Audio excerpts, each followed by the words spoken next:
நெல்லை அனைத்து மோட்டார் தொழிலாளர்கள் பாதுகாப்பு நல சங்கத்தின் பொதுக்கூட்டம் நடைபெற்றது. அனைத்து மோட்டார் தொழிலாளர்கள் பாதுகாப்பு நலச்சங்கத்தின் பொதுக்குழு கூட்டம் மற்றும் 38வது ஆண்டு விழா நெல்லை வண்ணாரப்பேட்டை வடக்கு புறவழிச்சாலையில் நடைபெற்றது.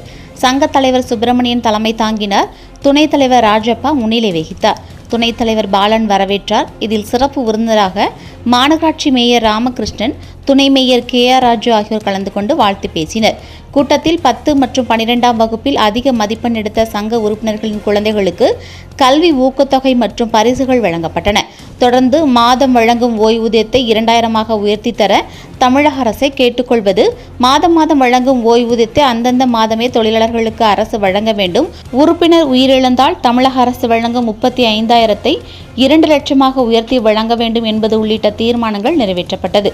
முடிவில் துணைச் செயலாளர் கல்யாணசுந்தரம் நன்றி கூறினார்.